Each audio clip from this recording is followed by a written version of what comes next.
Malapit na. Mga manupay nga oras da itoy. Ha? Atalangan, paibos yun ang atan na. Okay. So it's almost 7 o'clock. And these guys are working so hard to finish the job. Okay, so they did this job just today. Ayan, isang halo na lang daw. Malapit na.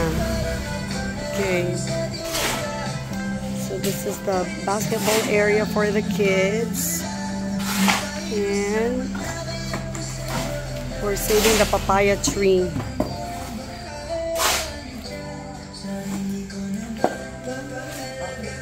At 7 o'clock.